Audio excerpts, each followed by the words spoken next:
The morning sky over the Pacific was a soft mix of gold and pale blue, waves gently breaking under the horizon, as 19-year-old Olympic swimmer Lila Carter adjusted her goggles for what would be remembered as her final dive. At least for a long, long time. She was confident, focused, and at the peak of her career, Lila wasn't just another athlete. She was America's youngest open water Olympic gold medalist, a rising star with a heart as deep as the ocean she loved. But on that quiet spring morning, during a private endurance swim off the coast of Oregon, she vanished without a trace. It was supposed to be just another long-distance training session with her coach and her father, monitoring from a small support boat. The water was calm, the weather had been checked, her route was well known, and yet, somewhere between mile 7 and 8, Lila disappeared, silently and instantly. As if the ocean had swallowed her whole, her father, James Carter, never stopped scanning the waves that day. First seconds passed, then minutes, and before he could even shout her name again over the radio, the nightmare had begun. Coast Guards arrived within the hour. Helicopters, divers, and rescue teams scoured every square inch of the bay and beyond for days. But no wetsuit, no goggles, no body, nothing. It was as though she had never entered the water at all. Only her blue swim cap, found tangled in a line of kelp near the buoy, gave any sign that she had ever been there. The news of her disappearance made international headlines. Olympic champion, lost at sea, the papers screamed. Her fans mourned.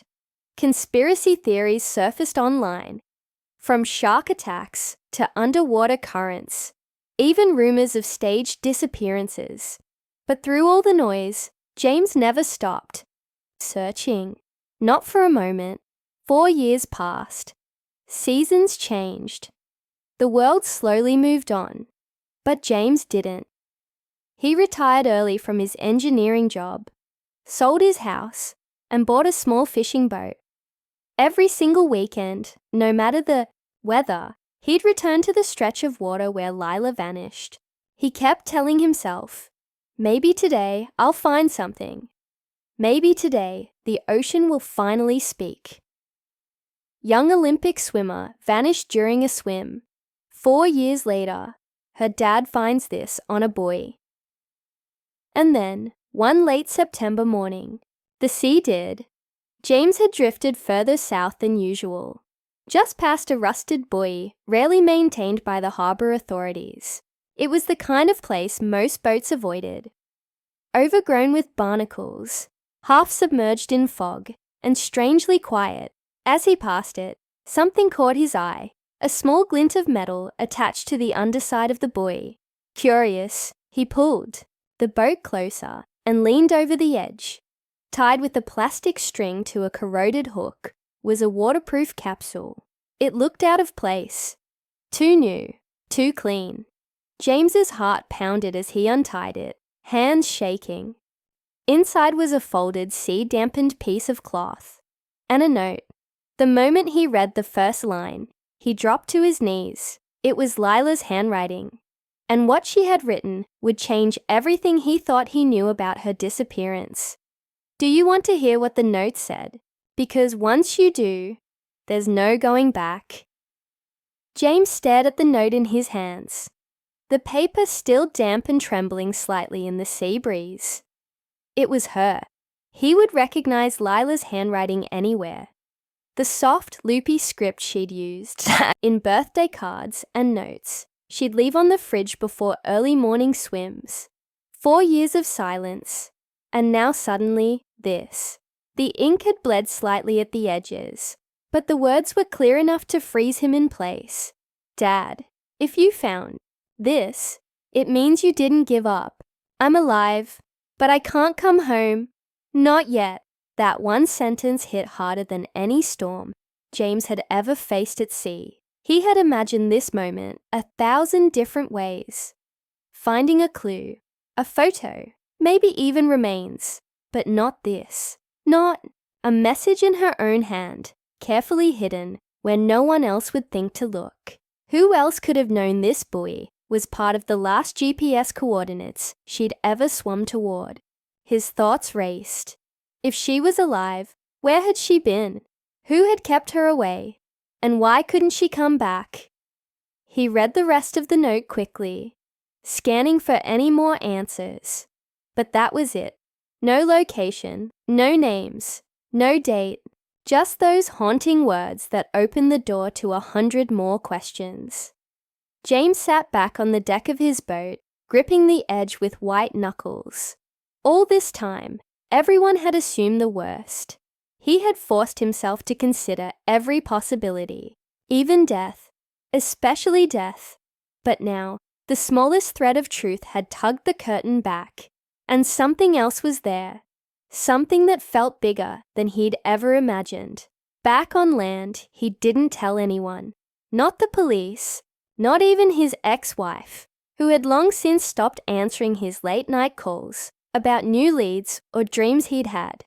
He knew that if this was real, and every part of him said it was, then telling the wrong person could scare Lila away, again. He had no idea who might be involved, or what might have kept her hidden this long. All he knew was that she'd left that message for him. Only him. The following week, he returned to the buoy. He searched the base with a flashlight, inspecting every crack, every rusted hook, every bolt, nothing. But as he circled the structure one last time, he noticed something etched faintly into the metal. A symbol, a small triangle with a dot in the center. It meant nothing to him at first, but when he looked through Lila's old journals later that night, flipping through pages of her training notes and doodles, he found it again, drawn in the margins beside the words, South im Arch. It was an old dive site, barely known outside a few circles, marked by natural underwater rock formations. James couldn't sleep that night. His mind was a whirlpool of memories, worry, and sudden hope. He kept hearing her voice, the way she'd once talked about the sea as if it were a living thing. She had always said, the ocean keeps secrets better than any person ever could. The next morning, he drove to the South Arch. The site was almost forgotten now. Too far out for tourists, too rocky for fishing boats. But Lila had loved swimming there when she was younger, back before she became famous, back when she was just a girl, chasing dolphins and painting sea life on her bedroom walls. James dropped anchor and scanned the area. The water was calm but deep, too deep to see much from above. He strapped on a snorkel and mask and dove in. Underneath, the world was silent. A haunting kind of quiet that only the ocean can offer. Strange fish darted between coral arches, and shadows moved with the current. He searched for over an hour before he saw something that made him freeze in place. Tucked inside a hollow rock formation was another capsule. Smaller, more hidden than the first. He pried it loose carefully and returned to the boat. This time, the note was longer. Dad, if you've come this far, you're closer than you think. I was taken, not by strangers, but by someone we both knew. Someone from the team. James's breath caught in his throat. She continued, they told me I was in danger, that I couldn't go back. That the people who sponsored me were involved in something bigger, something they'd do anything to protect. I didn't believe it at first, but then I saw things. I overheard things. I can't explain it all yet, but I'm trying to gather proof. If you tell anyone, they'll know. They're watching. He reread the note again and again, heart pounding louder with each line. Who could she be talking about? Her coach? A teammate? Someone in the Olympic circle? It didn't make sense. Lila had always trusted her crew. Or so he thought. James looked out at the sea. realizing he was in deeper waters than ever before. Not just physically, but emotionally, and maybe even in danger. If someone had truly orchestrated her disappearance, if powerful people were involved, then the truth might be buried far deeper than the ocean floor. He spent the next days revisiting every name, every photo, every training log from Lila's Olympic journey, and with each memory, a strange pattern began to emerge. Subtle inconsistencies. People who suddenly quit after her disappearance. Coaches who refused to give interviews. One sponsor, a medical tech company, that abruptly shut down its sports division only a month after Lila vanished. Was this all connected? Or was he just a desperate father, trying to see something that wasn't there? One thing was clear. If Lila was still out there, she was trying to lead him somewhere, carefully, quietly, without drawing attention, and he would follow her trail to the ends of the earth if he had to. But just as he started piecing things together, just as hope began to form a fragile shape in his chest, he noticed something else. A boat, one he didn't recognize. It was anchored a few hundred feet from where he floated, unmoving, watching. James quickly packed the note back into its case and pretended not to notice. But in that moment, one thing was certain. Someone else was out here too. And they weren't just passing by. They were watching him. James kept his eyes on the water, pretending to fix the engine as the mysterious boat floated nearby. He didn't want to make it obvious he had noticed, but his every instinct screamed that something was off. The boat was too clean, too still. Not the kind you saw out here without a clear purpose. It had no fishing gear, no visible crew walking around, and no name painted on the side. Just a dark hull and a quiet presence that made the air feel heavier. Every few seconds, he glanced up and saw a figure in the cabin, just standing there, unmoving, like they were waiting for him to make a mistake. He quietly pulled up his anchor and started the engine, heading back toward the shore, his heart racing. The other boat didn't follow, not right away, but he could feel it. Whoever they were, they wanted him to know they'd seen him near the buoy. They wanted him to feel watched, and it was working. Back at his small rented cabin, James locked the door behind him and pulled out the second note again. Lila's words echoed in his mind, especially the part about someone from the team. She hadn't said who, and now someone out on the water had shown up the moment he found her message. It couldn't be coincidence. He had to know who was still invested in keeping her hidden. He opened his laptop and dug into every file he'd kept from Lila's Olympic run.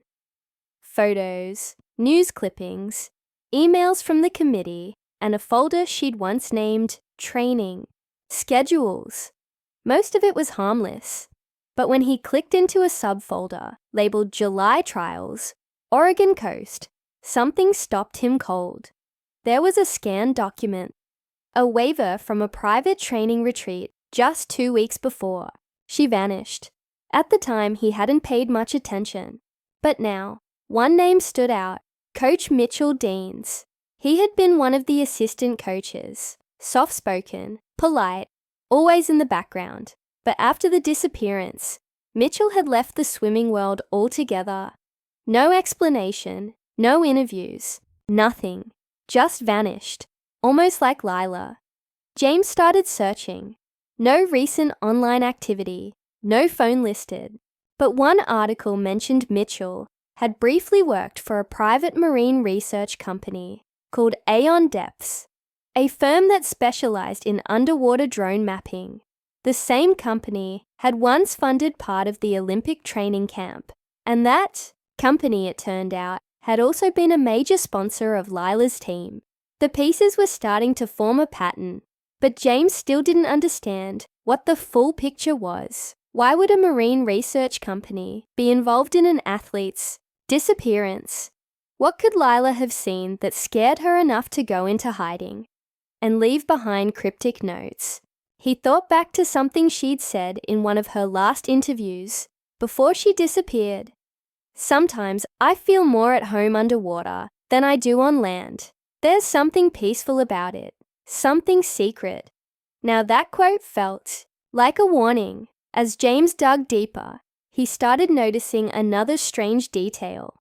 A few of Lila's old teammates had also gone quiet. One in particular, a diver named Kelsey Tran, had deleted all her social media right after Lila went missing. She had once posted daily, sharing training clips, personal vlogs, and behind-the-scenes photos. Then nothing. James reached out through an old email, not expecting a reply. But 2 days later, he got one. "Mr. Carter, I don't know what you found, but please be careful. If they know you're looking, they won't stop. I shouldn't even be emailing you. Just know, Lila didn't leave by choice, and she's not the only one who knew." There was no name attached, no location, just a cold warning.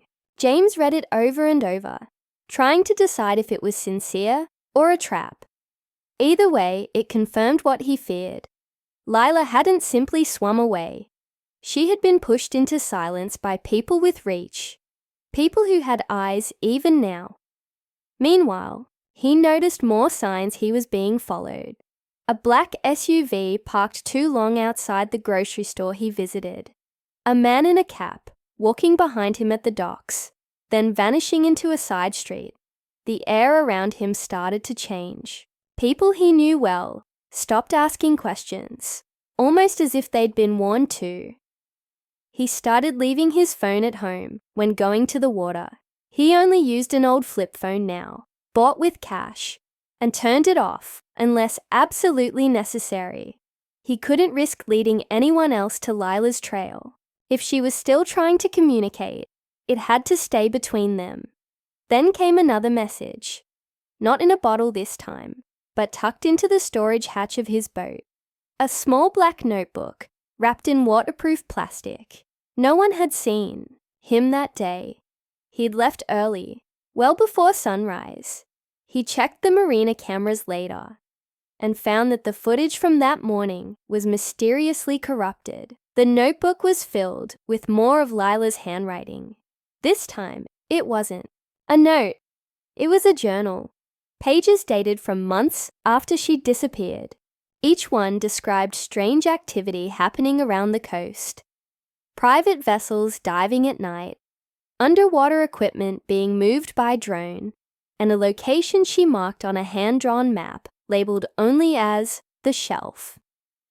It was about 20 miles off the coast in deep waters, where few dared to explore without specialized gear.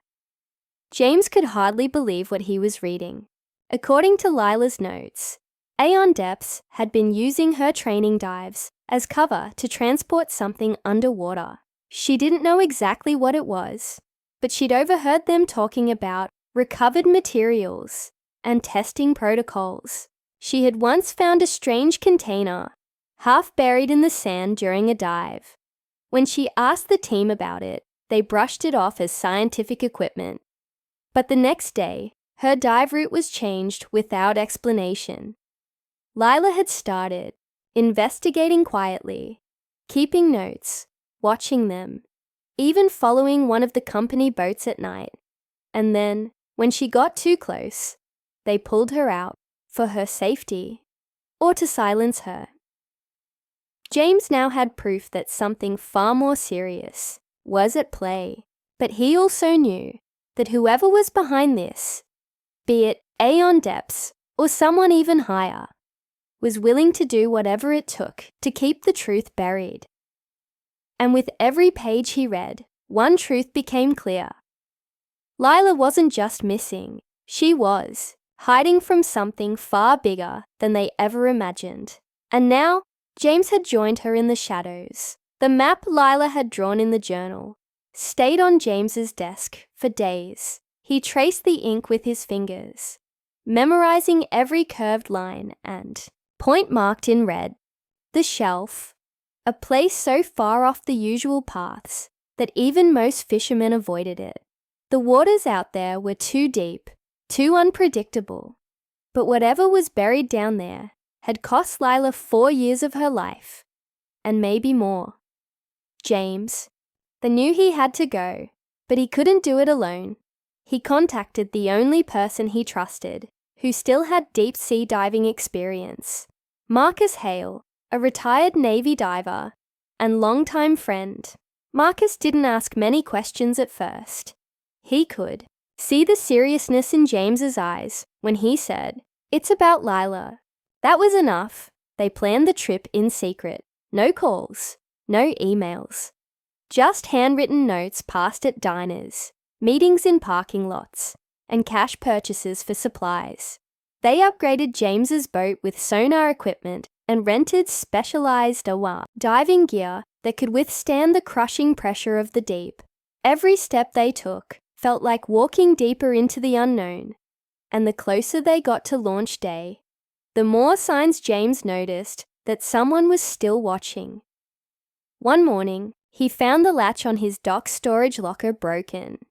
Nothing missing, just opened. Another night, a man pretending to be a tourist asked too many questions about James's boat. Marcus even noticed a small drone hovering near their cabin, which vanished the moment they pointed a flashlight at it. The warning was clear. They were not alone, but they went anyway. It was just after midnight when they set out toward the shelf. The moonlight barely touched the water, and the radio stayed off the entire trip. As they reached the edge of the coordinates Lila had marked, the sea turned darker, quieter, almost unnatural. The sonar pinged off something below. Not rocks. Something metal, large, buried. James's heart beat faster as he peered at the screen. It looked like a structure, a grid of some kind, hidden beneath layers of sand and coral. It was right where Lila said it would be. Marcus suited up and lowered himself slowly into the water. A tether connecting him to the boat, James waited, staring at the spot where the diver's light had disappeared into the deep blue. Minutes passed, then 20, then 30. Static crackled on the radio, but no voice. James gripped the rope tighter. "Marcus, do you copy?" "No." Response. Then, suddenly, a muffled voice came through, garbled but urgent. "James, it's here. Not what we thought. It's not just equipment." Then silence. James's stomach dropped. He waited another 5 minutes, trying not to panic. Then, finally, the line tightened. Marcus was coming back up. When he climbed back aboard, he looked shaken, pale. He pulled off his mask, breathing heavily. "I saw it," he said. "They built something down there. It's like a vault, massive, like they were hiding something." James helped him sit down. "What do you mean a vault?" "For what?"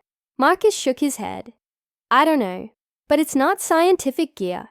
It's military grade. I saw markings. And James, I think there's a way in." That changed everything. If there really was an entrance, and if Lila had seen it too, then maybe she had been closer to the truth than anyone realized. Maybe she had even tried to go inside. But just as James began planning their next move, a blinding light filled the night. A floodlight from another boat. They hadn't heard it approach. No sound, no warning, just the sudden roar of an engine and the piercing beam that landed directly on their deck. "Shut everything down!" A voice boomed from a megaphone. "This area is restricted!" James froze. Marcus reached for the anchor rope, ready to cut it and run. But it was too late. The other boat was on them now. 2 men stepped out. Not Coast Guard, not police. They wore unmarked uniforms and dark glasses. Even at night, James stepped forward, trying to stay calm. "We're just recreational divers. We didn't know." One of the men cut him off. "We've been tracking your vessel. You're trespassing. You need to leave. Now." Behind them, James saw something else. Another diver, pulling himself back onto their boat. But it wasn't from their team. It was someone else, someone who had just come up from the site. James's blood ran cold. They weren't just watching the area, they were guarding it. And now they knew James had seen too much. The men didn't offer names or paperwork. They didn't give any real warnings, just repeated the order. Leave now, or there would be consequences. Marcus wanted to fight back, to stand his ground, but James held him back. This wasn't the time. Not yet. They turned the boat around and left the site, escorted by the second vessel, for nearly 10 miles before it disappeared behind the waves. Back on land, James didn't sleep. His thoughts raced through every new detail. Lila's notes, the underwater vault, the unmarked guards. Everything pointed to one thing. This wasn't just about a missing swimmer anymore. She had discovered something she was never meant to find. And now, so had James. The next morning, when he returned to his cabin, the front door was wide open. Nothing was missing, but everything had been touched. His notebooks, his maps, Lila's journal. Whoever they were, they wanted him to know they had been there. A new page had been added to the journal, one that hadn't been there before. It was blank, except for one sentence in the middle. "Don't come back. The next time, you won't leave." James stared at the message, his hands shaking. The game had changed. The line between searching and surviving had blurred. He wasn't just chasing a mystery anymore. He was now part of it. And the truth was dangerously close. James stood frozen in the doorway, the weight of the new message sinking in. "Don't come back. The next time you won't leave." The handwriting didn't match Lila's. It was cold, sharp, deliberate. A warning, not a plea. Whoever had broken in hadn't stolen anything, because they didn't need to. They wanted to show control, power. James realized then that this wasn't just about Lila anymore. It was about everyone who dared to get close to the truth. Marcus showed up an hour later, eyes scanning the scene quickly. He didn't speak at first. He didn't have to. They both knew what had just happened. They were now targets. Not suspects, not curious civilians. Targets. They packed essentials. The journal, the map, the sonar images. James grabbed the backup drive he'd kept hidden in the floorboards. They couldn't stay at the cabin any longer. It was compromised. But just as they were about to leave, Marcus's phone, the burner they'd used only once, lit up with a text, a number they didn't recognize. "She's still alive. Meet me. No phones. No cops. Pier 17, 4 a.m. James's breath caught. It could be a trap, probably was, but if there was even a chance it was real, he had to take it. That night, they waited at the edge of the pier. A thick fog rolled in from the sea, muffling the distant sounds of waves and distant boat horns. Time moved slowly. Every shadow looked like a person. Every creak in the wood made James flinch.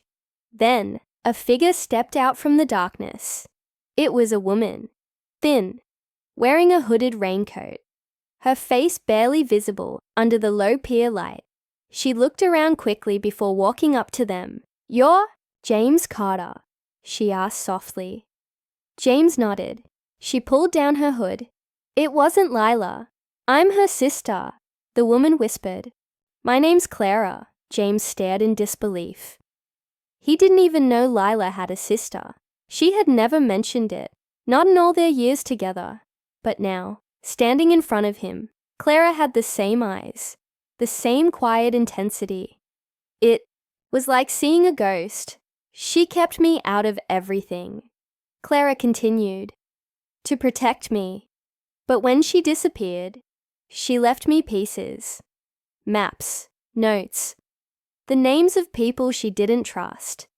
I've been trying to connect them all ever since.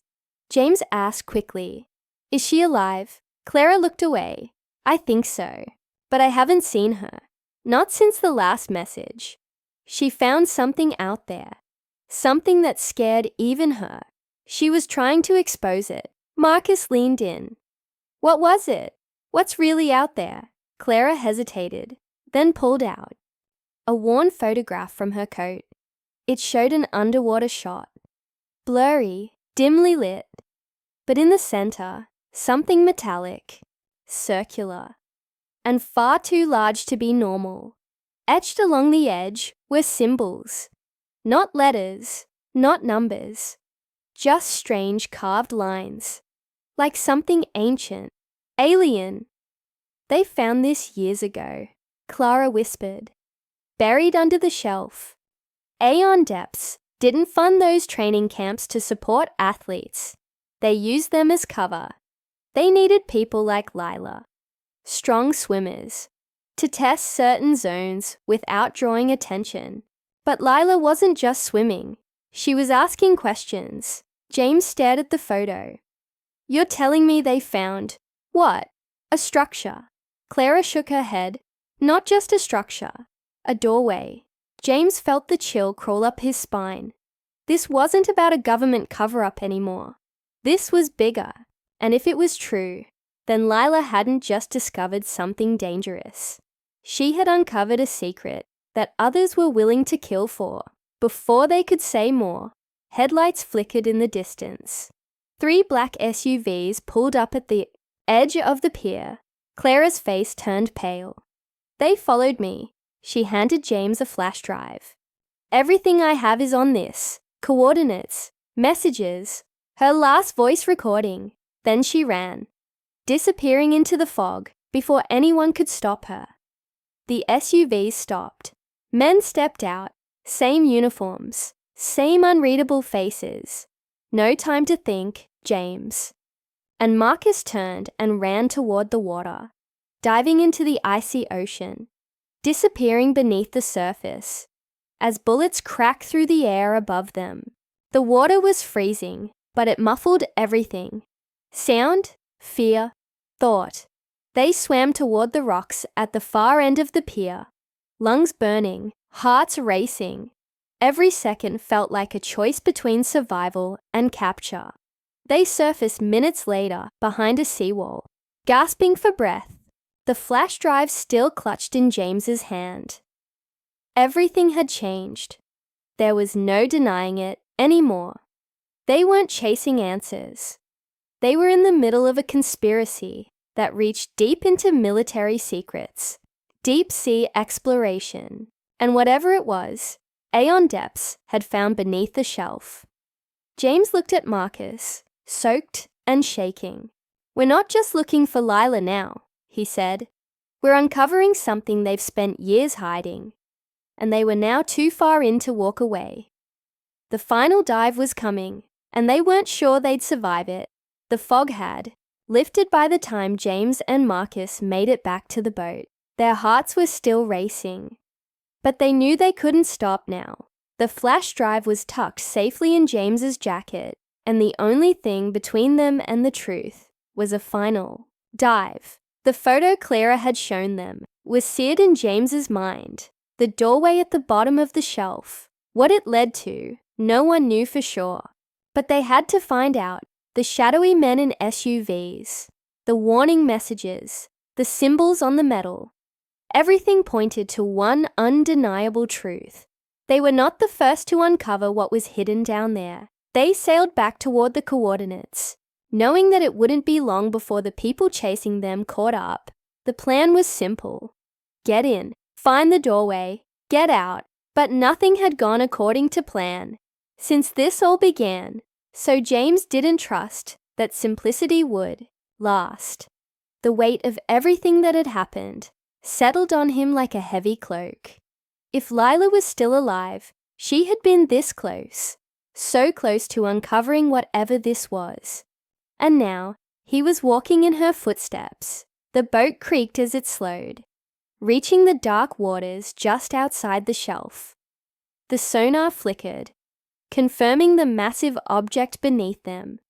It was exactly where Clara's map had indicated. "We're here," Marcus said, adjusting his diving mask. "Let's get this done." With the water chilled to the bone, they suited up and descended into the depths, the only light coming from their dive torches, cutting through the darkness like weak beacons. The sound of their breathing was deafening as they pushed further into the black. The pressure of the ocean pushed against them, the weight of all that had happened, seeming to press down with each passing meter. Then it appeared. It wasn't a vault like Marcus had described. It was much more organic. A giant metallic structure, partially buried under layers of sediment. But it wasn't just a building. It was a living thing. The way the metal twisted and pulsated with a faint glow. It looked like it had been built or grown rather than forged by human hands. And etched across its surface were symbols, but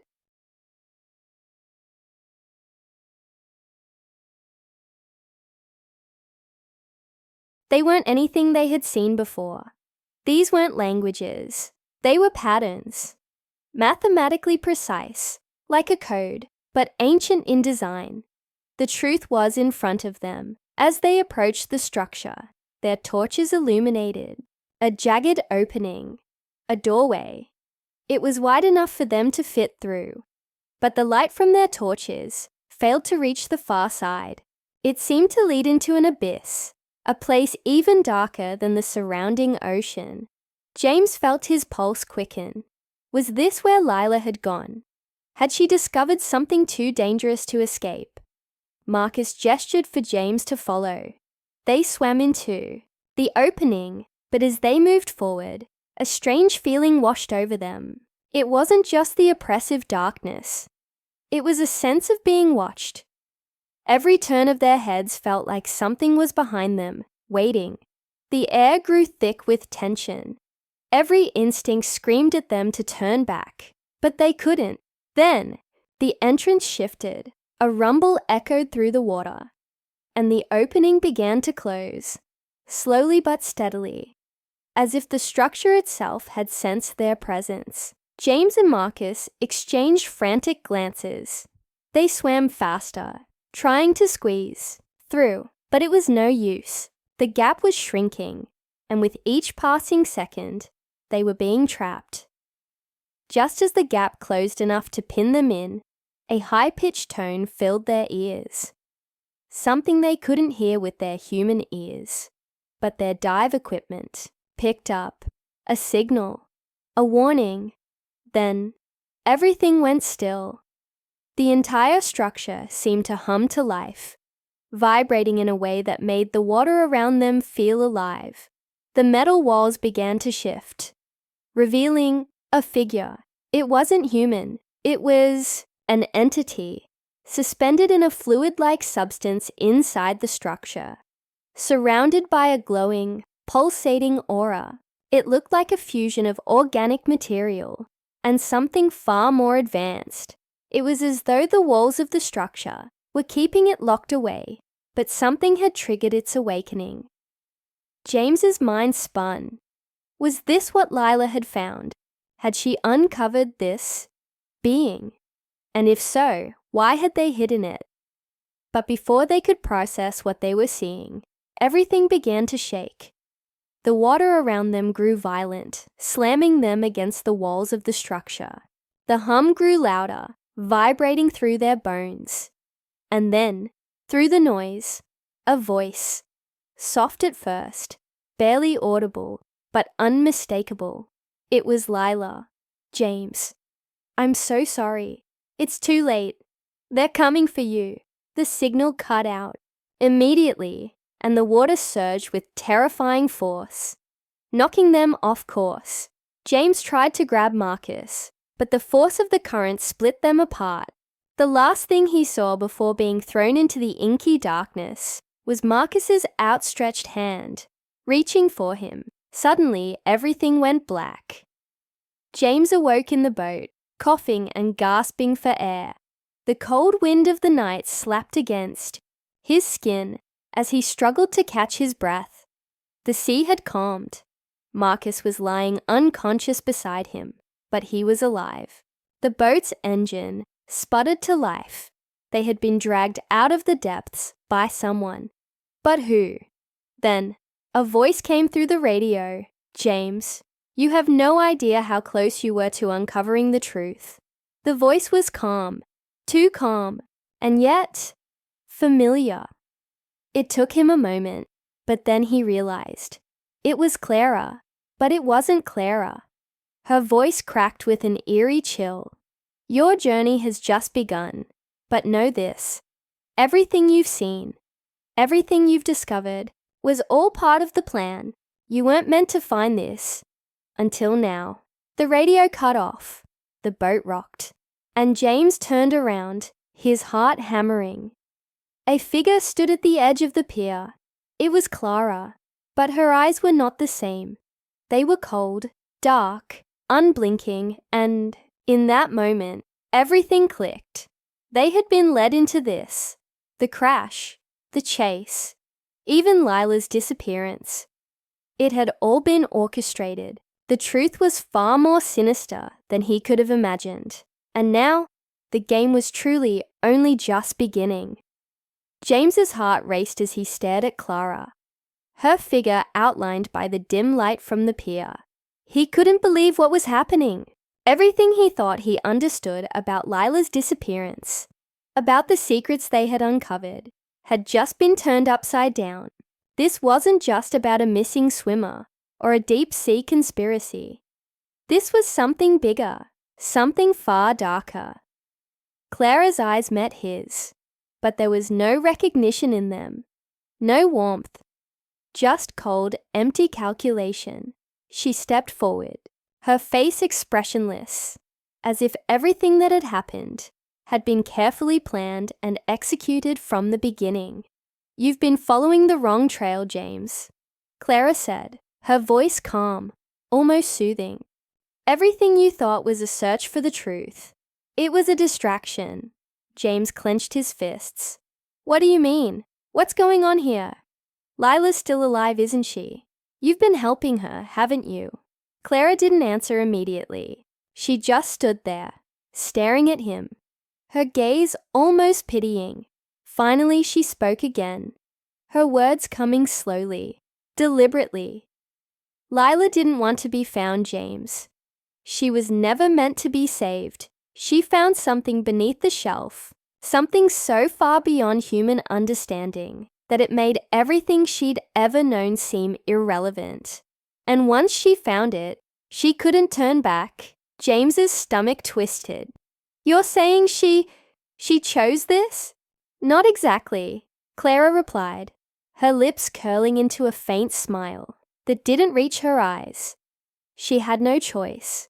Once she saw what was really down there, once she understood the extent of it, she was consumed, not just by the knowledge, but by the power. "This is bigger than any of us.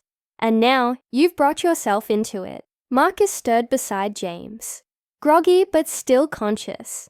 He groaned and sat up, his hand instinctively reaching for the gun that wasn't there. He scanned the scene, his eyes narrowing as they landed on Clara. "What is this? Who are you?" Marcus demanded, his voice hoarse. Clara didn't answer, right away. Instead, she turned and walked to the edge of the dock. Looking out over the water, James's heart sank as he saw the faint glow of lights in the distance. More cars, more people. They were too late. Whoever had been behind this all along was already moving in. "This isn't just about Lila or your search," Clara continued, her voice drifting back to them. "This is about something far older, something buried in the deep that we were never supposed to find." But Lila, she wasn't afraid. Not of the ocean, not of the entity beneath it. She embraced it. And she became a part of it. The realization hit James like a punch to the gut. You're telling me Leela is part of this thing now? She's not even human anymore. Clara turned to face them again, her eyes dark and unreadable. Not entirely, but she's something more now. She's a bridge. The entity beneath the shelf isn't just alien technology. It's alive, and Lila is the key. She can unlock its potential. James's mind raced. Everything they had uncovered, every lead, every twist, had led them here. To the edge of something unfathomable. The symbols, the creatures in the depths, the mysterious doorway that led them to this moment. It wasn't just a discovery anymore. It was the beginning of a new chapter for humanity, one that no one was ready for. Clara's voice dropped to a whisper, a tone laced with a strange reverence. Lila doesn't need you anymore, James. She never did. She has found what she was always searching for. And now you're part of the story, whether you want to be or not. A low rumble echoed in the distance, shaking the ground beneath their feet. James's breath caught in his throat. The sea was stirring again, but this time, it was more than just waves. It was a warning. The entity beneath the shelf was waking up. Suddenly Clara stepped back, and before James could react, a flash of light illuminated the entire dock. The glow of the water turned from blue to a deep green, and shadows began to stretch across the surface. Figures emerged from the water, tall, cloaked, and moving with a purpose. They were the same beings James had glimpsed briefly during the dive. The creatures were real, and they had come for him. But Clara wasn't fazed. She just stood there, watching as the figures approached. "It's too late," she said softly. "You can't stop what's coming." James felt a chill crawl up his spine. The creatures weren't hostile, not in the traditional sense. They were part of something much bigger, something that had been waiting for the right moment to emerge. Marcus grabbed James's arm, pulling him back toward the boat. "We need to go, now," he shouted. James nodded, but his gaze lingered on Clara. "Where's Lila?" he asked, his voice tight with frustration. Clara didn't answer. She didn't need to. With a final chilling glance, she turned and disappeared into the shadows. The figures in the water followed her, vanishing just as quickly as they had appeared. The dock was empty, the air thick with the tension of what had just occurred. James and Marcus stumbled onto the boat, and Marcus gunned the engine to life. The boat shot forward, cutting through the water, but James couldn't shake the feeling that they were leaving something important behind. Something he couldn't quite understand. But he knew one thing for sure. They had crossed a line. They had uncovered a secret that no one was meant to know. And now it was out there, waiting to change everything. As the boat sped away from the pier, the horizon stretched out before them, vast and empty. But James couldn't forget the feeling in his chest, the lingering fear of what Lila had become, and the realization that the world they had known was never going to be the same again. Somewhere, deep beneath the ocean, something ancient and powerful stirred, and soon it would rise again. For better or worse, the story was far from over.